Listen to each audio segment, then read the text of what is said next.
They were not there to use those regularly earlier.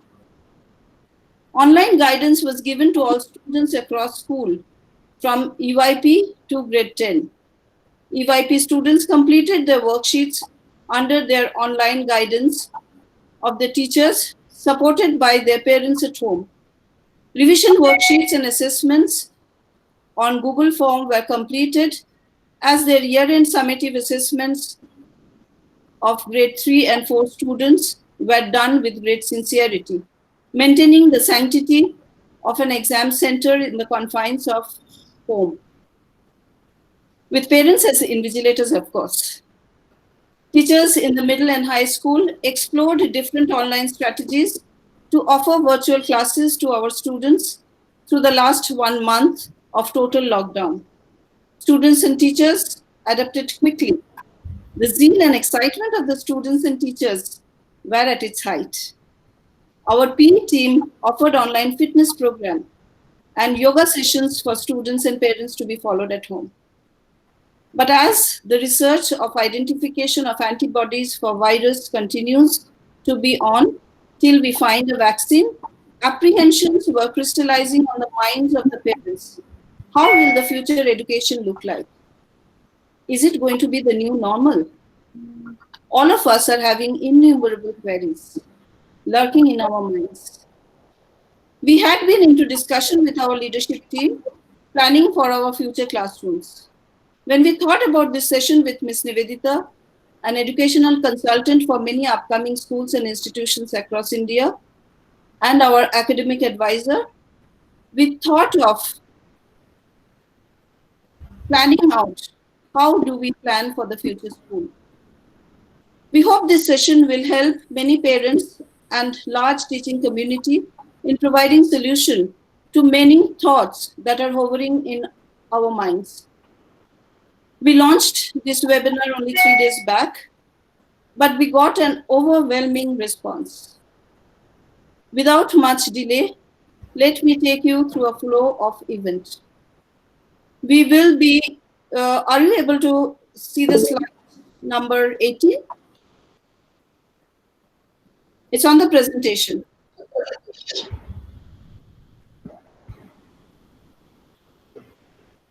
No, ma'am. Only you are visible. Okay, then I'll just explain the flow of event.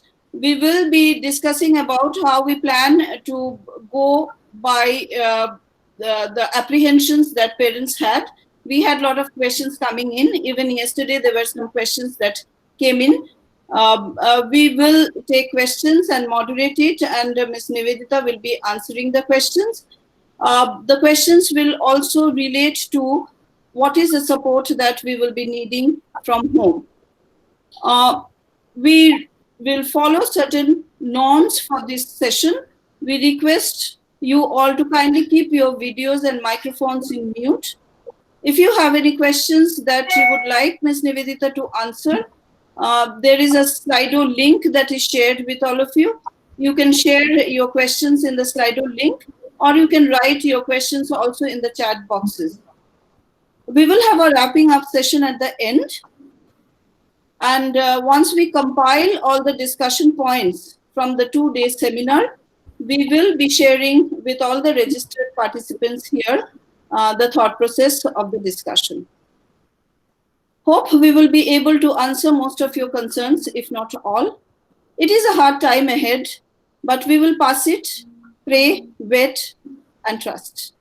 Over to Ms. Nivedita. Good morning. Good morning to you, Dr. Ratna, and fellow participants. First of all, thank you for signing on a Sunday morning.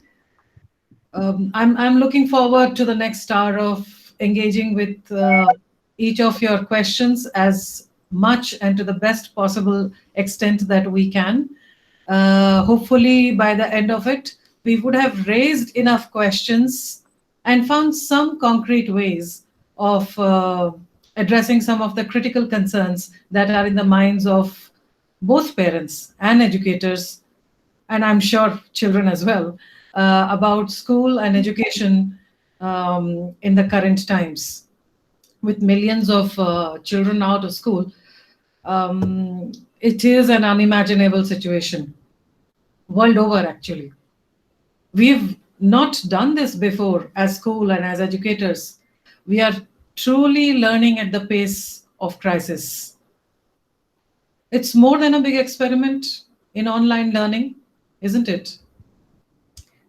It's actually a stress test of capacity of our educators, and it's a challenge for parents and students as well. We don't have a guidebook truly.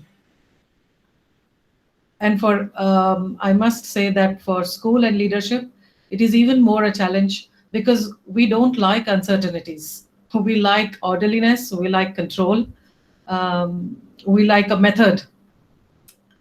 So all the more teachers and families have to rely on each other to sustain the growth and development of our children.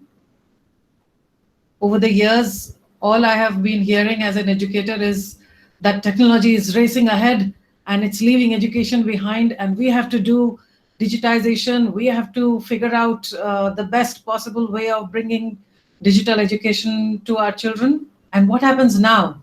Suddenly, we're education is right there up front, and ed tech companies are working very hard to figure out how to manage complete blended learning, which will be learner centered and collaborative.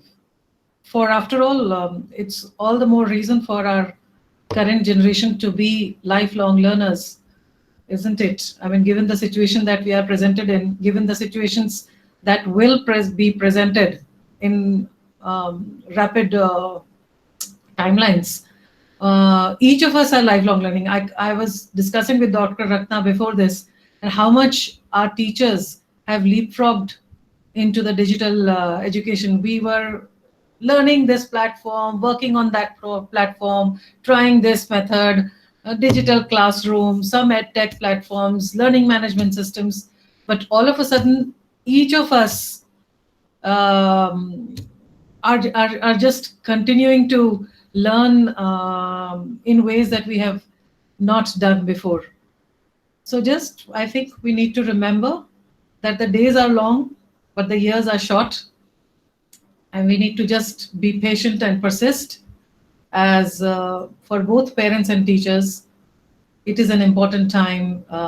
It's a significant time of coming together and making education happen for our children. We can go ahead with some of the questions we could not complete yesterday, or we can go ahead with some new questions. Dr. Ratna, what do you Ms. Nivedita, there are some questions which are coming to us that some of which we answered yesterday also, but I think some of the parents will be new here. So I'll just take you through a few questions that has come to us today, and then maybe we will go over what has come to us tomorrow and we discussed tomorrow. So I'll straight away start with some questions that have been asked by parents. I see the question of Mr. Kalyan Panditi. I took a new admission for my child into second grade. Can you briefly explain about how lower grades plan to action?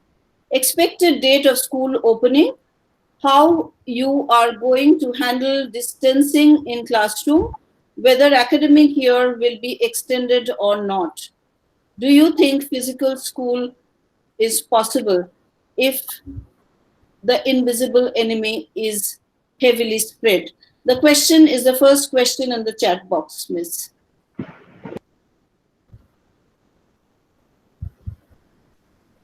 Let me take a look at it. I think it's a nice, long, very comprehensive question. Shall we take one thing, one of it at a time? Yes, I think. Yeah, I think we will take it as. Yeah. I can see the question. Yeah. The lower grades are actually a concern, and you've got it right, because these children are in the growth phase where they need a lot of tactile and sensorial learning. So yes, how much of online, how will we blend the online learning with possible physical classrooms or physical classrooms and home learning. So all these three things will need to be worked out. One of the first things that we need to do as parents of young children is to definitely enroll in a school, because you will have the assistance of the school, the class teacher, your coordinators, the school counselors, even while you are looking at online learning and homeschooling during the blended. So, blended learning for younger children will be a combination of homeschooling, online learning, and physical classrooms.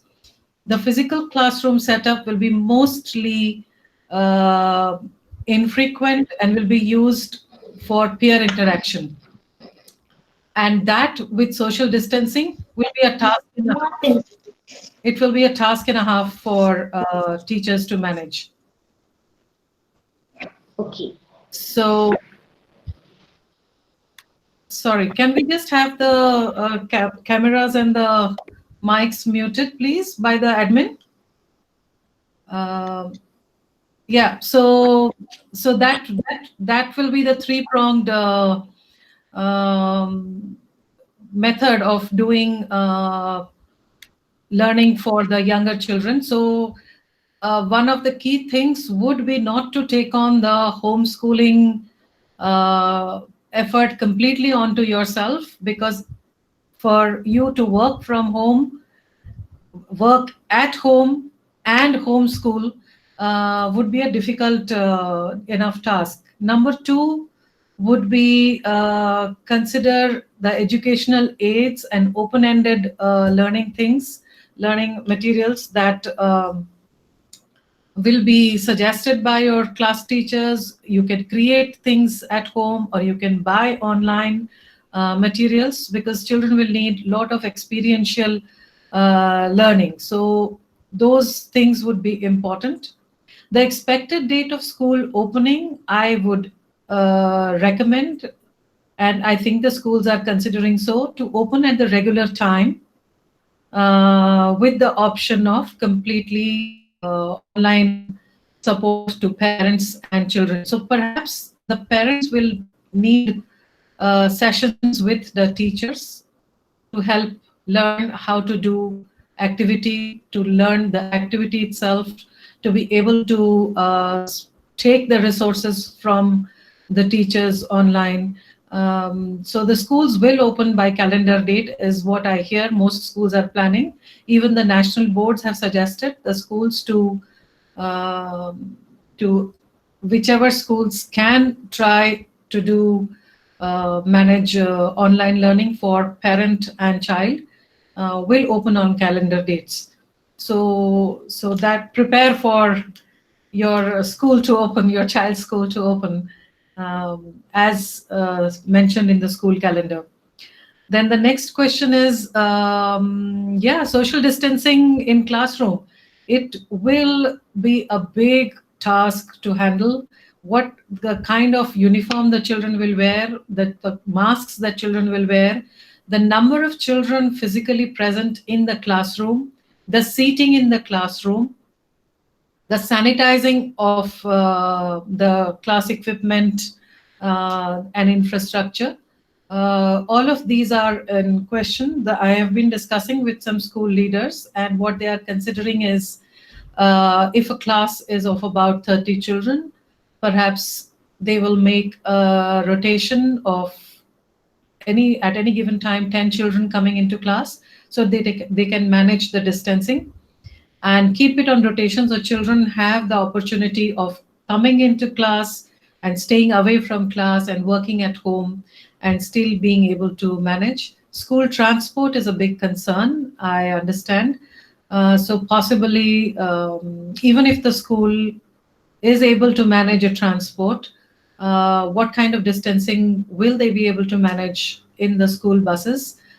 And what will be the affordability if there are 70 children to become in a bus, and if instead of that, if 30 children have to come, how will people manage to pay the transport fee under that situation? So those are logistics that will be worked out. Most parents are opting for, as of now, what I'm hearing is opting for dropping the children on their own, and thus are looking to schools that they can reach out to for their younger children easily while they are working at home and they are taking turns.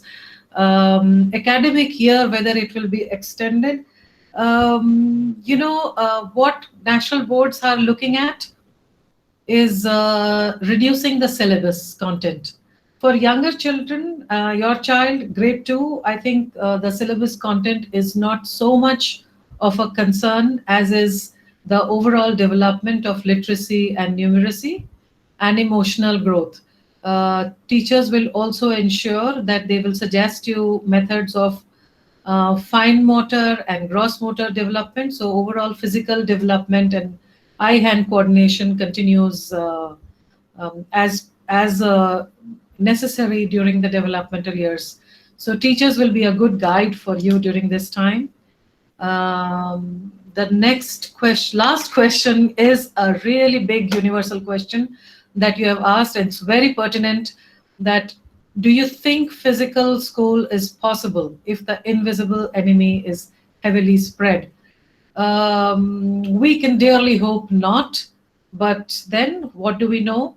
So we need to be prepared ourselves, our teachers, our homes, our home environment, the devices, the prioritization of our spend on internet and devices and educational aids, home library. So we have to do that, and we have to reach out to our extended family, our friends, um, whoever can support us, our children online at homes, while both parents would be taking turns to work from home, in office, schedules at home, even household chores. So yes, I think we used to say that it takes a village to raise a child. I think that is coming to a reality. You will take help of your school, of your school teachers, of school counselors, of yourself, of your extended family, of your grandparents, uncles, aunts, older siblings, and and we need to get along sustaining our children's growth. Physical school may not be possible, maybe sometimes possible, maybe infrequently possible. This academic year definitely is fraught with uncertainties, but we are looking at it as a growth possibility. I hope I have been able to address Uh, most of it. What? yes, yes, Ms. Nivedita, and I think that also addresses a lot of questions that has come following. Ms. Nikita Sood also had a question which probably we can go in depth a little later, because it talks about she needs to understand the measures capstone management will be taking in case of school reopen. So we can deal with that a little later. Just wrapping up your answers to Mr. Panditi's questions, a lot of other parents also had same concern which you have covered more or less. So, because there were questions on what will be the EYU focus on fine motor and gross motor skills and social development. Uh, then there was a parent who had asked for uh, the. Ma'am, your voice is not audible, I'm sorry to say. Can you just the rest of you, your can you mute your microphone, please?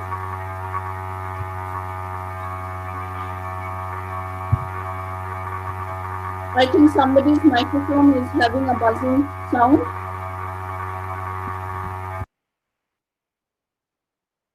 Am I audible, Miss Nivedita?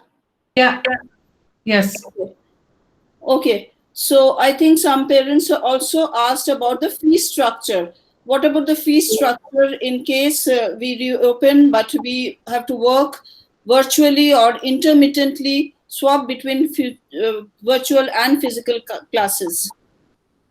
Yeah. Fee structure is a genuine concern. It's also as much a concern for the schools. What as an as a educator, I would suggest parents that if you're enrolling in a school, um, it is best to discuss your situation with the school at this point in time and see if you can pay the school fees. Otherwise, it becomes very difficult for the school to manage the salaries of teachers, because most schools, I think, from which the parents have today joined are private unaided schools, which means they solely depend on the fee of the parents. What also it allows you is to continue keeping an open channel with the teacher and the subject teachers, the school counselors. It also is a great relief for the parent to be able to talk to teacher about their parenting concerns.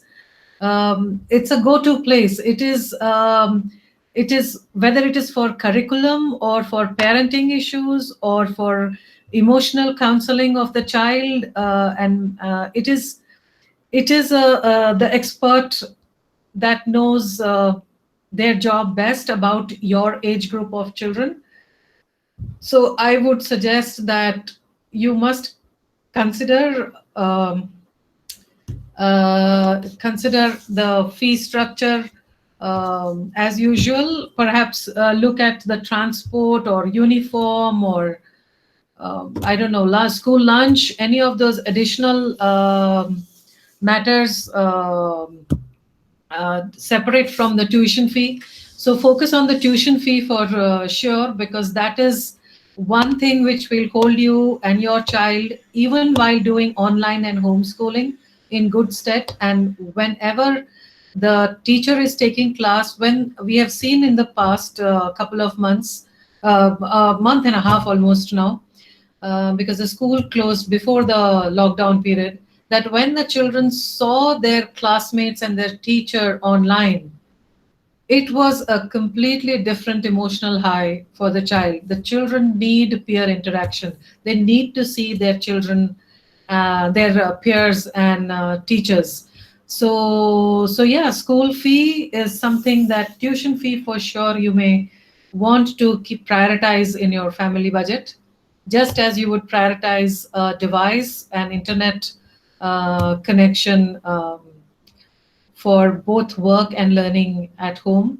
The teachers will have to do a lot of professional development. There will be investment from the teachers and the schools on that, because they need to be ready to be able to take on online sessions continuously and all the time. We are not used to it, to doing 100% sessions online. So we would be learning it. So the professional development would take time, effort, and money. So I think a long answer to your short question on the fee structure would be, do focus on the tuition fee um, of the school, because that's your go-to place for your child's learning. Thank you, Ms. Nivedita. I think there are a few questions that has come on Slido. I would request Ms. Sabina to let's put forth those questions before you. Yeah. And then later on, we can again come back to the chat box questions. Okay. So there's the one pressing question around how will we assess the child's learning? As in, how do we know? How will the parents know the progress of the child? And parents asking us that are we also looking at corrections by the teachers and feedback loop system? Basically, how if it's going to be a self-paced learning, how are we going to do that communication between the school and the parents? Right. Assessment is going to go through a lot of overhaul. The ed tech companies, I'm on the board of a couple of edtech companies, and I know they are ramping up fast on interactive texts, which will allow online note checking. Quiz, obviously, platforms are all available, so a lot of assessments will be possible online for children who can read and write. For the early education years, the assessment would be on observation, and the teachers would guide the parents on observation milestones. And as and when the children go to school, um, and even if they're going, like, they will do one-on-one observations with the teachers, and those formative assessments, that is over the year assessments, would become more important in during this course than a test score or a summative assessment, as we call it as in the teachers, that end of the year assessment. For older children, end of the year assessment anyway is has been happening. International schools have been doing, the National Open School has been doing, of the central board. Online assessments for distant and remote areas have happened for national curriculum as well. So online assessment is not an issue for children who are reading or writing. So that would be possible. There would be various other guidelines for doing observational assessments, formative assessments, interactive text assessments, where teachers can annotate the texts and discuss with children. There will be a whole lot of individualized education. This is actually the dream of self-paced and individualized and collaborative, the three pillars of digital education. So we are in honestly a very good space of where the education will leapfrog into the space where each child can pace their learning according to their interest, according to their capabilities, and very one-on-one. So wherever there is a learning breakdown in their learning curve, the teacher will be able to address that child's learning curve. Also, it will be a very good method of doing social and collaborative learning, because what is not possible when children are physically working together, when they are online, the collaborative platforms will give them a lot of peer learning opportunities. And the schools in this case, whether they go once a week or once a month or 3 times a month, whatever may be the frequency, or regularly whenever the possibility is there, will be used as social spaces for engaging emotional development and social development, and personal, social, and emotional development of the children. So those aspects will be looked at and evaluated at that point in time. So I think our children will surprise us with their learning curve. I think Miss Bibin and Rius, it has Miss Nivedita's answers have satisfied your queries. Miss Bibin also has one more query that she's put in. In case of any emergency identified in any kid in school, any plan on how the situation will be handled? Before we move on to other question, I think since we are addressing Miss Bibin's queries, if you could answer. I'm repeating, in case of any emergency identified in any kid at school, any plan on how the situation to be handled? Right. So actually, Education Board has been discussing this, and the directives will be soon out. Just a couple of days back, we were in a discussion on a meeting that what kind of health checks would be there. So like those, we are doing the digital thermometers. It will be quite like how it is being done at the airports now. The schools will be required to equip with those kind of equipment to check, and also self, the homes will be equipped with that, so self check declarations will happen that the child is free of infection or fever, because most children may not show symptoms.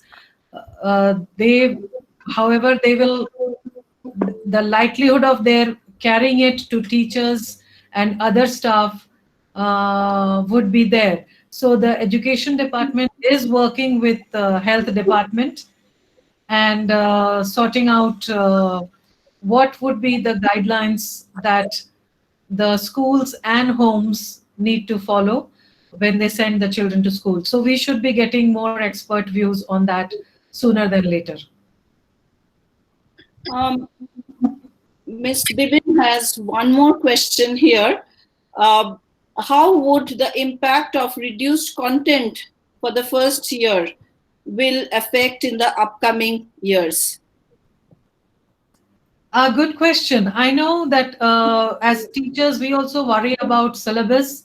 We want to complete all the content and some more.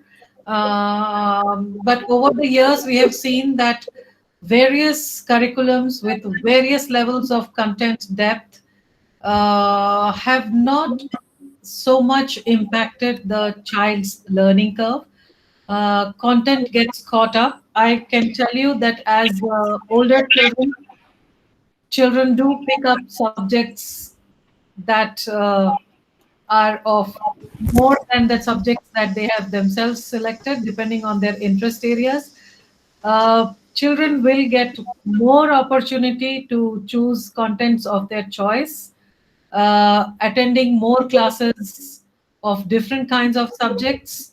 The flexibility of adult education will come in the school education. So like I have been a scientist all my life, but when I was given the opportunity of online certification, the first few things I took was philosophy, art history, and some things which were completely not connected with my personal academic space. So I think the children will even more look at that, and we may start with reduced content, but I think the children will lead the way of choosing the kind of content they would, and teachers would have much more flexibility of facilitating contents, because there's a lot of very good quality content available already online, and teachers will be able to pick them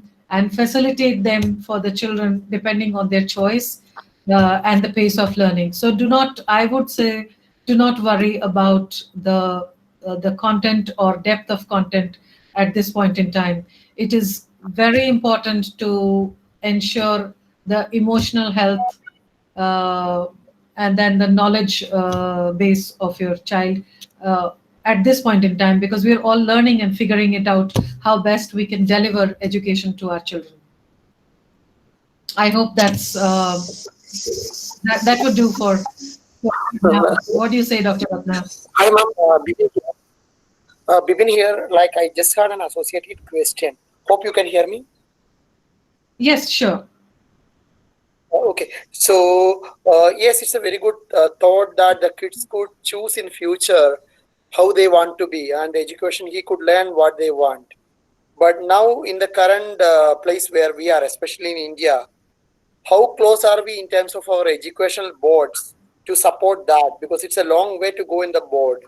Like, there are a lot of changes that has to happen in our educational backbone. So in the current situation, with that flexibility, would they have a very much overload in the upcoming years because they have to compete or they have to learn in the current system? I would suggest that not to concern yourself at this point in time with that, simply because the boards are very actively working I know that for sure. The NCERT is looking at it. The CBSE has already sent notification that they're revising the syllabus. So it is not something of our concern at this point in time. We are focusing, the schools and the parents are focusing on how to best uh, do a big and get into blended learning. Dr. Ratna, may I suggest that you look at the questions and maybe pick up some other questions as well, because I think Shabina and other people might have picked up some varied queries, which maybe we can take up at this point in Yes. time.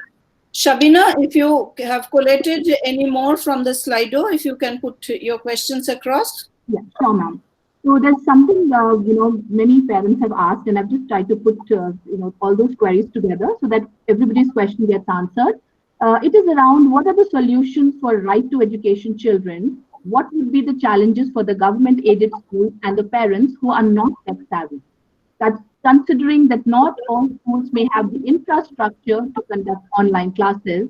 Is there a possibility that the CBSE board may declare this academic year a zero year? If that happens, what could be the implication?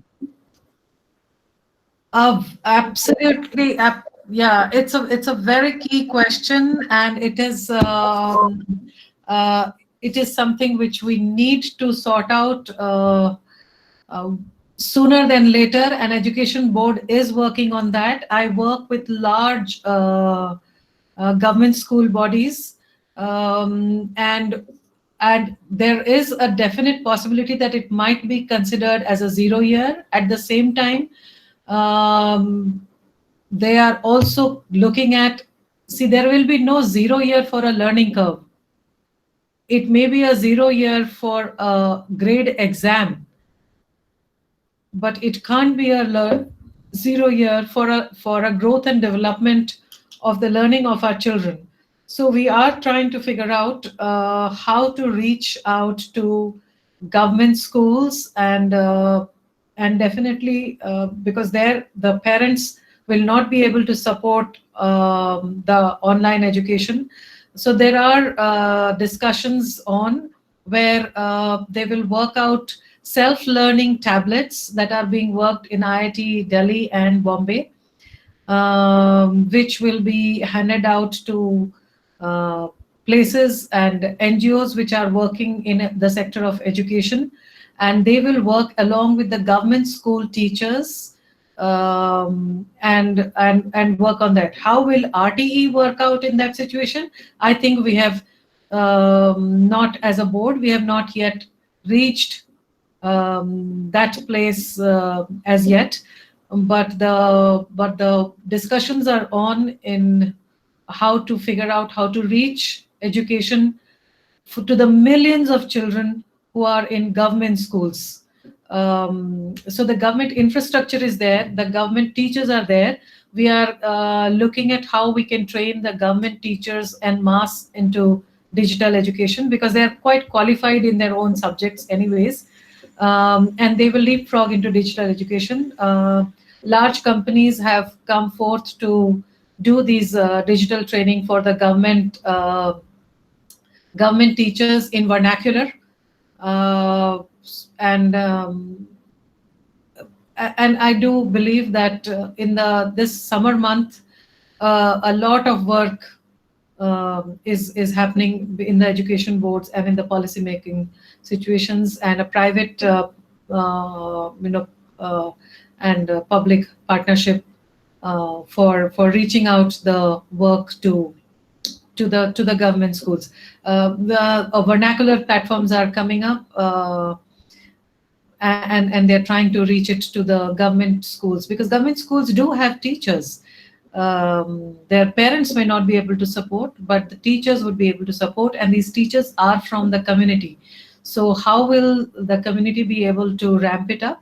That is being looked into. So yeah, these are big hairy problems that both the schools and the parents and the education board is facing. Country of our size, the problems that we have, the poverty that we have, and the inequality of literacy reach that we have. Um, it's a task. Um, Shabina, if you can put forth your next question. Yes, sure, ma'am. So there's this question from one of the parents, and that actually have put across something similar. It says that online blended learning coming to play for students, how will their writing skills be addressed?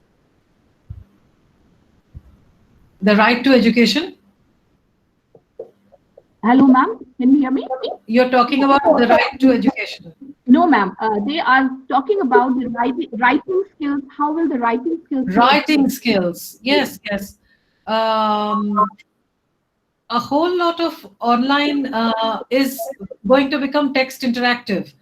So yeah, it will be writing, typing, scanning, um, and some more. And there are the tablets that are being looked at for vernacular are also coming with stylus, and so of course for English. So children are actually drawing and writing on the platform. So yes, it will take a little while to sort it out, but it will catch up for sure. Right now, for example, when we started blended learning, teachers were actually using whiteboard or a chart to write out on their in their homes and put it on the screen.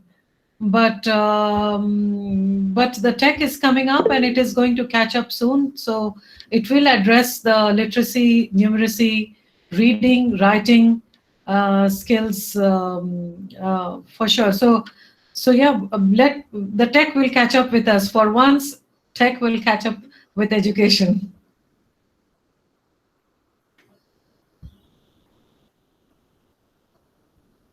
But it will be a challenge. It will be a challenge. Now, there are a lot of questions that are coming up around what are the different ways of doing school emotional learning, social emotional learning with our children. What are the different ways of doing social emotional learning with our children? Right, right. So there will be do these things will be done at home and at school. So one has to figure out, like we saw when our some of our teachers shared with us, that every class which would not be so much in the physical, when the physical classroom would be open, whereas in the online classroom, every class would open up with chatting, just general talking about, sharing about what they did, how they were feeling. The children chatted with each other, with the teacher online, and a good 10 minutes of an online classroom was spent on chatting and discussions, and that will play a big role in emotional development. At home, sure enough, lot of time it would be big time dependent on parents and extended family, whoever is there at your home, pets. We have to rely on each other to do the emotional development. We if I mean, as adults, if we see that many of us have connected with our friends and family much more frequently online than we ever did in the past. And I can say from from at a personal level that this did happen with us as well. And what we saw was, we this is not because that this is how we were replicating the our physical meetings. This is because we realized the relationship, importance of the relationship, and the connect that we had, and the preciousness, and we prioritized relationship over other things. So I think we are all in this difficult time going through a mind shift as well, when we are significantly prioritizing our time and relationships. So I would like to believe that we will connect deeply and in better quality emotionally, despite being doing our learning online. Uh, Ms. Nivedita, there is a question from Oladale Henry Ajiboy. He has a lot of questions, most of it, many of which you have covered, but there is a particular question that we discussed yesterday, but I think she is joined in today. How many hours do you expect kids to spend on online coursework each day and each week? This is a very, very good one. Yeah, this is a very, very good one, because in what happened when we started this online learning in the past few weeks, what I saw that we were trying to replicate the physical classroom schedules online, which we quickly figured that it wasn't working. And I discussed with a few schools in the past couple of weeks that what it was not working to keep a specific schedule of timetable, um, as like period wise, a 30-minute, 40-minute, 60-minute periods. It was not as effective as planning it out along with the children, the modules, that okay, I'm going to teach this module and I need about an hour, which will mean a 10-minute of a lesson and a 20-minute of a discussion, and then a 30-minute kind of a task. That kind of a collaborative discussion between teacher and children worked out much better. So in the end, it was, some days it was 3 hours of online session, some days it was 2 hours of online session, and it was varied over time. So that worked much better than having a timetable for the whole day. So perhaps schools will adopt on when they will have to plan for those sessions. They will adopt that. I would think as a teacher, not more than 2 to 3 hours a day would be appropriate, because the children will have to also do a lot of offline work, and they would also use that time to collaborate with the other students, other the peers. So even if they are taking 2 to 3 hours lessons, they will need another 2 to 3 hours to do the work and do project work. I think that would be more than enough learning on a daily basis. After all, they have to help parents for household chores as well, isn't it?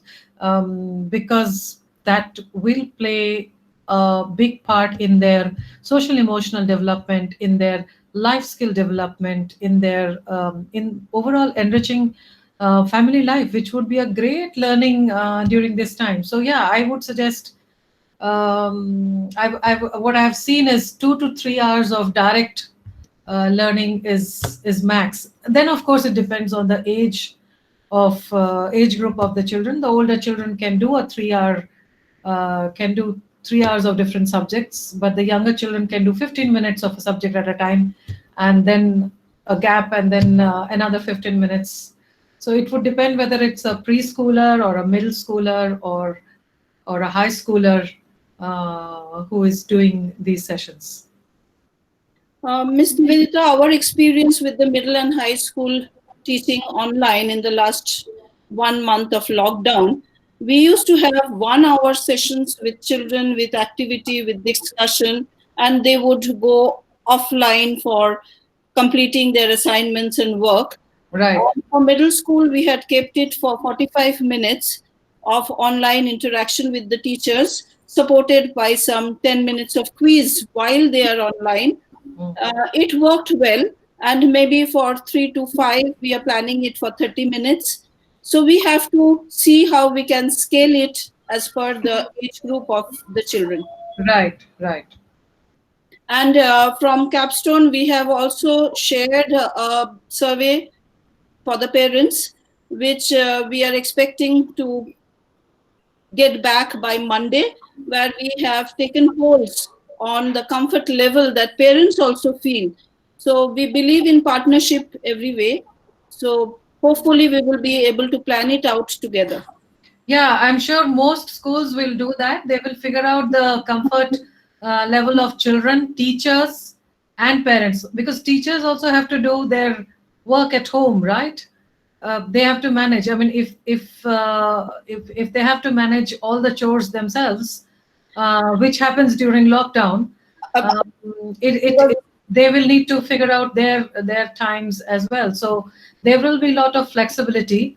What interesting thing also I got was that we were able to a school in Hyderabad was able to access teachers from Kolkata and Chennai for certain modules of which they didn't have teachers, and it was difficult to recruit teachers. So it opens up possibility for getting experts from not just your own town and country, but across the world, or at very good uh, on very good financial terms. So it works out for the school, it works for the teacher, and it definitely works for the children and parents. it definitely opens up opportunities in different ways. Yes, We yes, can have guest lecturers coming for higher classes from yes. across India and across world. Yeah.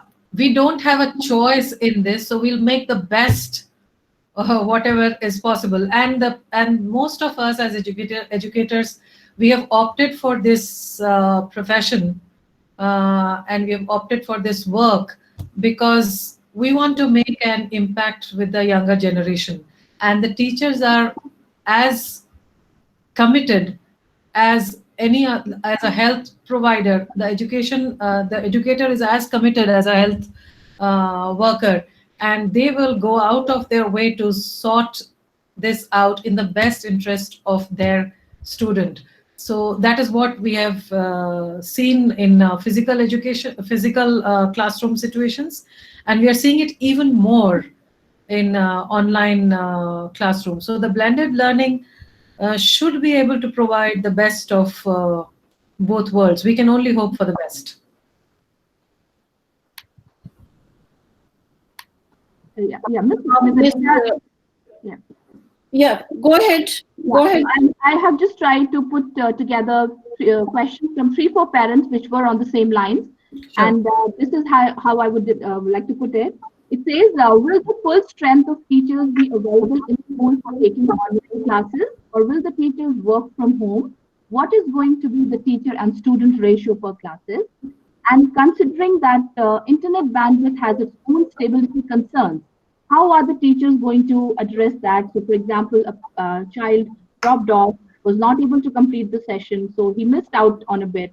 How will the teachers address that?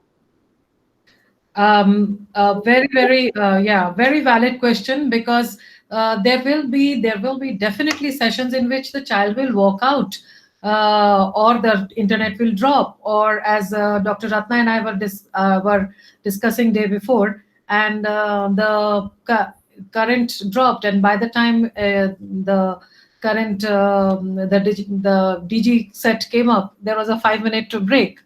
So what happens to a lesson during that time? What is being considered is all these lessons will be recorded, just like our this session is being recorded for people who came in, could not continue, or people who could not join, or came in later. So a recorded version of this will be available, and that is what will allow children to learn at their pace. The computer will never get tired of replaying it for them, and they can pause, they can replay, they can hear it again, they can laugh at a joke once again that was cracked. So it opens up possibilities. Most schools will go ahead with recording of these, all the sessions, all the classroom sessions live. The teachers are also doing sessions from home, and they are able to record it and share it with their children, so that whenever the physical schools open, whenever the children have the opportunity of coming into physical classrooms, they will use it to chat with each other, they will use it to play with each other, They will use it to emotionally connect with each other and not use that time to learn what they would have otherwise used online. The ratio question is a good is a thing, but which is we were discussing earlier that if the physical classroom, 30 children have to come, and there are desks for infrastructure for 30 children, it would be best that the school does not go ahead and start changing their infrastructure to single desks and incur expense in physical infrastructure. Rather, they should embolden their virtual infrastructure, online infrastructure.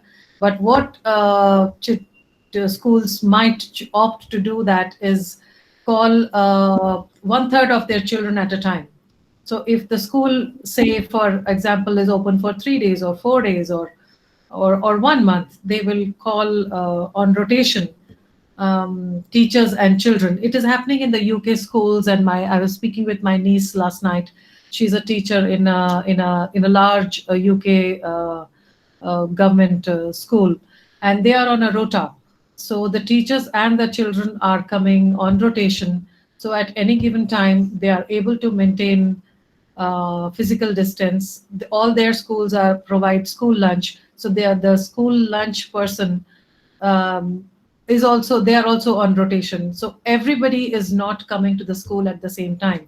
That way, what the health check they are doing, the digital thermometer that they are using, that is possible. The people are able to wash their masks and PPEs and come back in 2 days or 3 days time. So yeah, the ratios will be managed thus. um, and the physical distancing will be managed thus. What will happen to the group games, the organized team games, is still being thought about, but that children have got back into playing games as in tennis and badminton or hoops or skippings. They are also able to play basketball, but keeping scores like one at a time, kind of, but not a team game. So yeah, those are some things that the world is experimenting with. We will. The good part is that we're learning by collaboration, just as the scientists are discovering the virus by the antibiotic and the antiviral vaccines by collaboration, and discovering the RNA of the virus by collaboration. I think educators around the world are also collaborating with each other to figure out the best way out for their students. So we're not in it alone. It's good and bad at the same time. The good is that we are learning from each other and figuring if one of the teachers in one of the schools somewhere has done something. There are teacher forums. We are putting it out and we are learning from each other. So yeah, we can have hope that we will figure out how we can manage physical schooling alongside online classrooms. We'll figure out this blended learning sooner than later. Miss Nivedita, in response to your answer to like your discussion on your niece in London, there is a question from James Foundation. Yeah. Why teachers are coming in rotation? Children coming in rotation can be understood. So if you can answer that before we move on with other questions.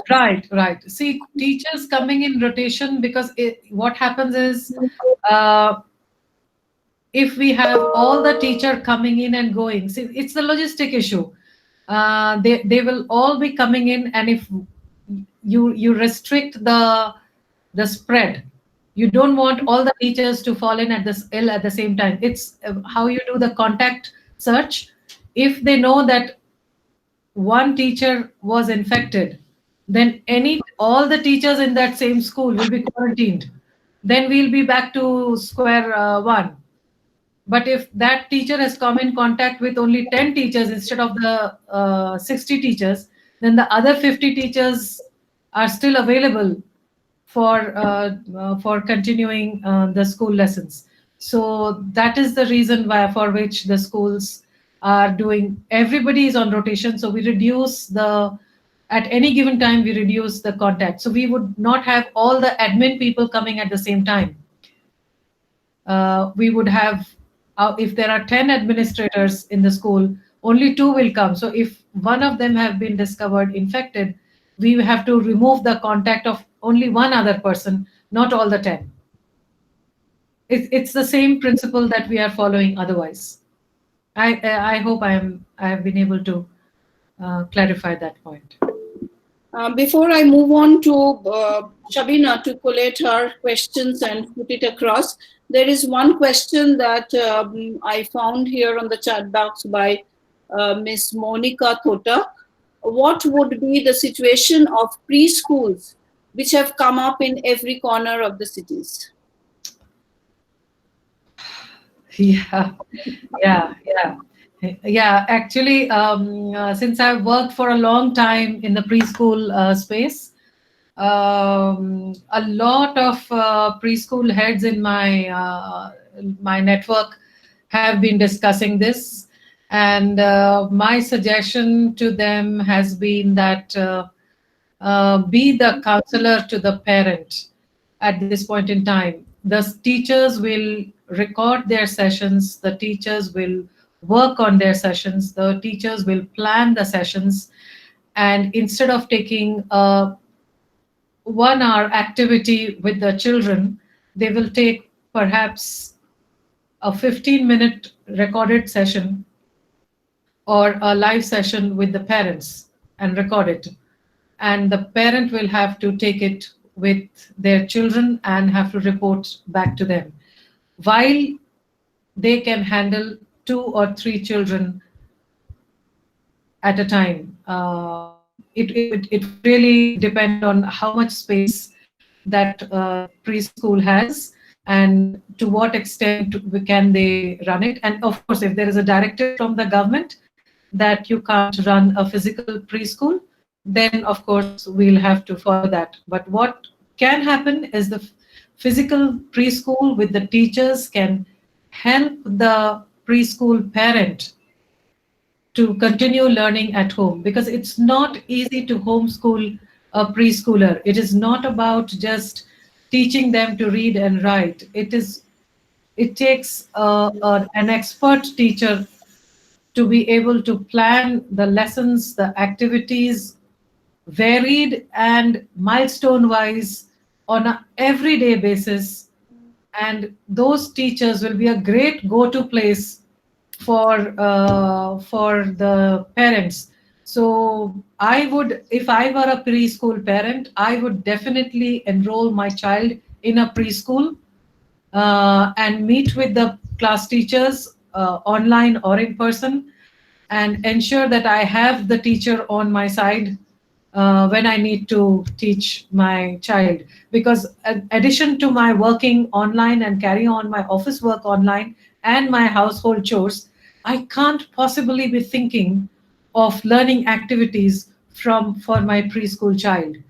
So I have implored the preschool parents to please definitely enroll your preschool child to a school, whatever school they feel they can connect with, to the best school they think that they can connect with and pay the fee of, and learn from the teacher and do the activity as told. Be the pair of hands of the brains that the teacher has, and be the emotional connect between the child, the teacher, and the parent yourself to go through these times. Because it is not easy to plan a lesson, and a preschool teacher will vouch for that, which is varied and for the child's needs. And once you come back to the teacher saying that this is the activity that was of interest to your child and this was of not, she will be the expert to guide you with how to tweak your activity or change your activity or append your activity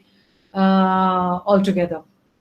So preschools will have a very, very significant role to play to help the parents work with their children at home. I can completely understand the worry of the preschool parent, that if of the health and safety, which is the primary concern of a young child, or for that matter, any child, but for sure the younger child whose immunity is still developing up to the age of 4.5, 5.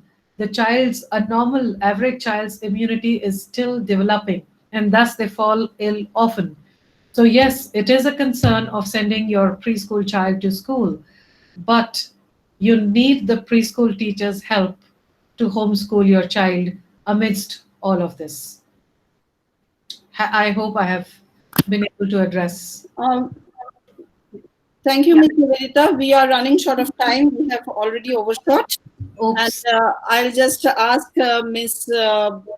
Shabina if she has any more questions that she wants to put across Yeah, here yeah, before just a we close very, the session. very important question that I came across, posted by a few parents around this cybersecurity concern, which is hovering around the Zoom application. So, Mm. Mr. Weber Doshi says that we have heard about Zoom application from the Ministry of Home Affairs. How safe is the online education, and how do we remain safe from any wrong thing to happen as parents, educators, and children? Wow, that's like an absolute gold question of gold, I must say. Because when children are all the time online, and there's whether it is live classroom or they're doing their assessment or searching or doing, they are on phone or tablet or a laptop or any device they are on, and they are connected with the internet. Cybercrime, cyber safety, cyber security is of great is of great concern. So one is that the edtech companies are coming out with cyber safety options. The second thing which I would suggest parents to consider is consider giving your child a space which is quiet yet monitorable by you, where you're not hovering, but you have an eye on. Uh, a device which has a large screen. So even if it is a mobile or a tablet, uh, if you can hook it up to a large monitor, it is easier for the child to work, and it is easy for you uh, to monitor it, and have the communication for as for any time, have the communication channel open with your child, so that anytime your child feels unsafe or has a different behavior, you are able to spot it. You know your child best, you will be able to spot it.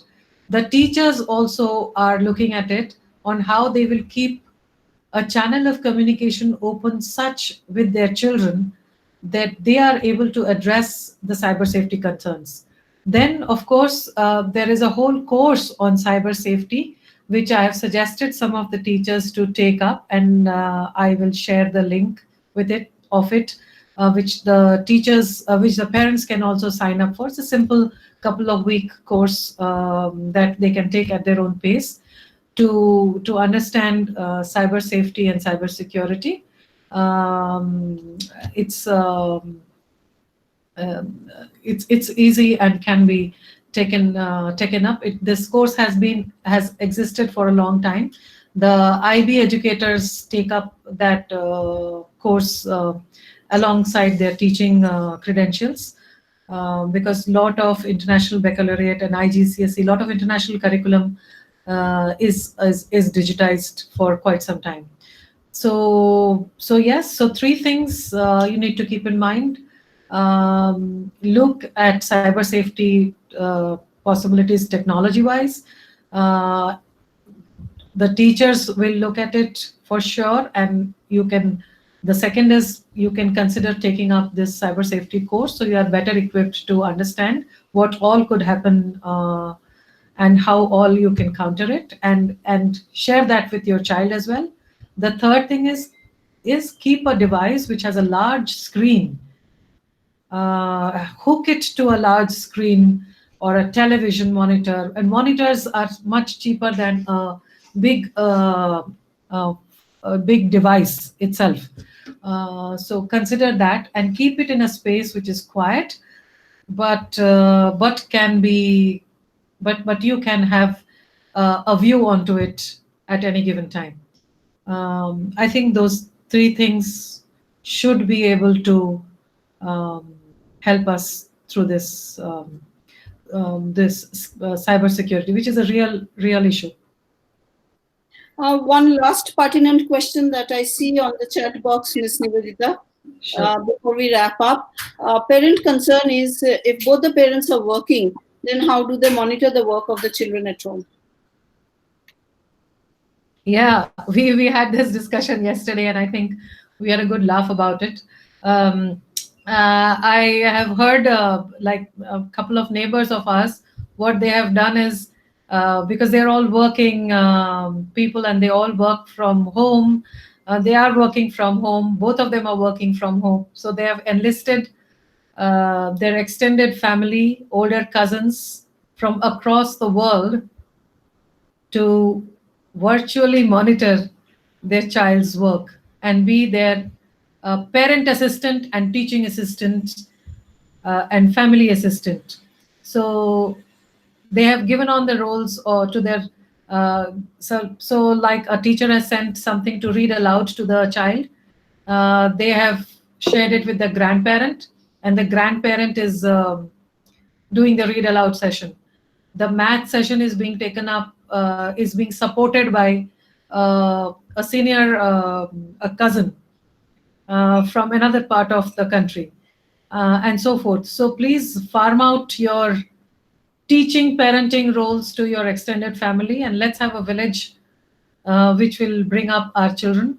The children are figuring out the relationships even more and developing the connect, and thus fulfilling their emotional needs even online with their friends and family and cousins. So please farm out, delegate, um, get volunteers from your community and neighborhood to help out with your children. Shabina, do you have any last question that you would like Ms. Nivedita to answer? Yes, ma'am. One last question. This is from Mr. Arun. He says that how can we, parents and teachers, validate the learning content available in various learning forums against each topic?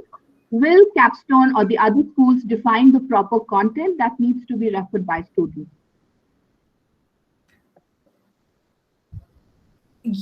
The schools will be defining. I have seen that the schools define not only the content, they define what additional reading material they can go to, what kind of extended learning the child can do. If the child has finished the assignment, they can do an extended learning.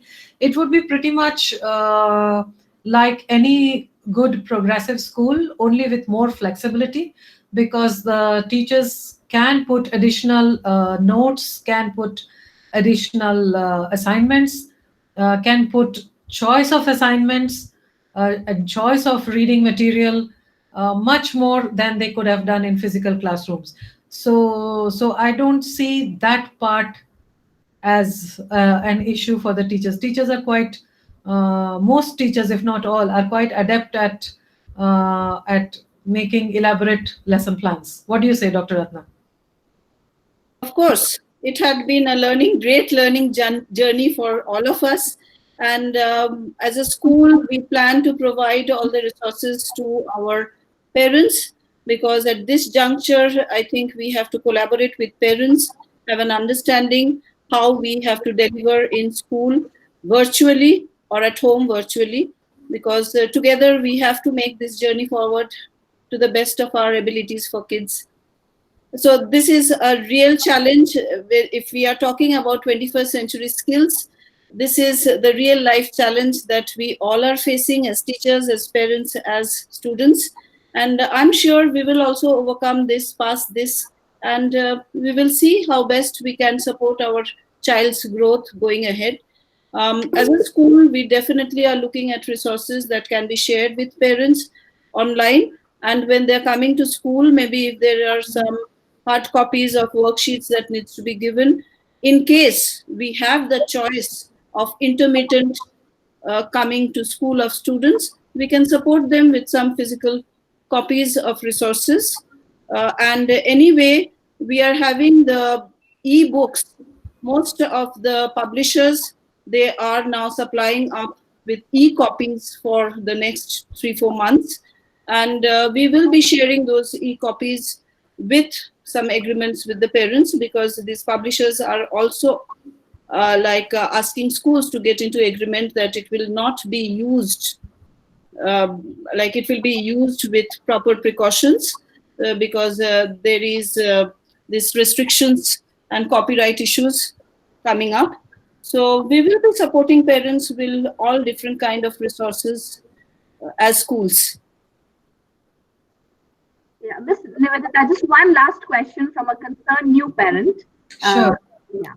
So she says that wanted to know how you will handle new children coming to your school. Teachers and other children are new for them.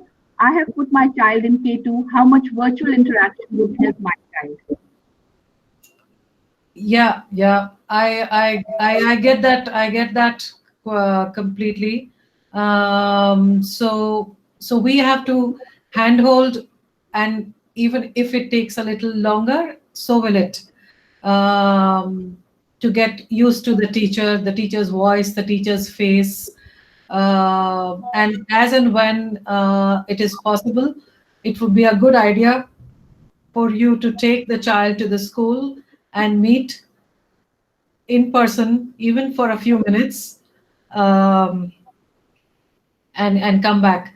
So it would be just that, and it would be like one at a time. You may not be meeting all the children at that point in time, but just to meet the teacher, it would be a good idea, and I'm sure those possibilities will open up of being able to do these single point contacts. But until such time, I think it would be a good thing for the child to see and hear her teacher, and teachers are working for it. Teachers are working at figuring out how they can introduce themselves to the children, how they can hear what the child is saying, and start a bond with some simple activities or a story or a song with the child, so that they start getting familiar uh, with the teacher.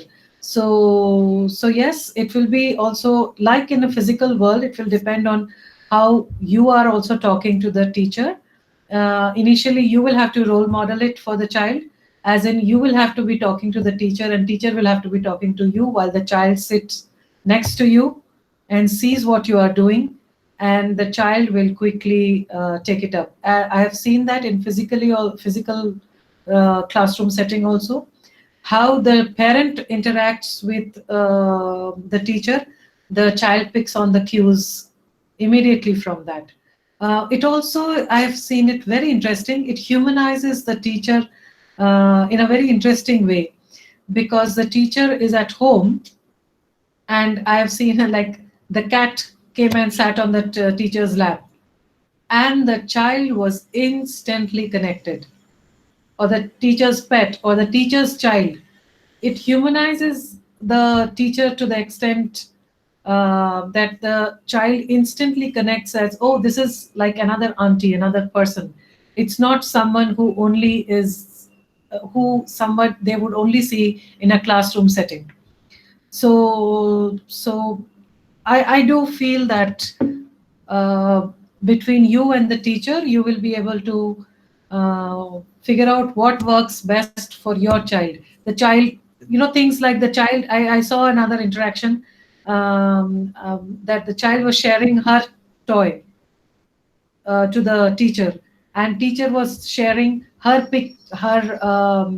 a frame, or something like that, of her child to the child, that this is my son, and this is my this is when he was 10-year old, and you are 2-year old now, and those kind of, it was a toddler interaction. It was a very sweet simple interaction. So yeah, so a K2 child is a 5-year-old child almost, And I think it would be possible to connect with the teacher at a individual, at a personal level first, and then at the learning level.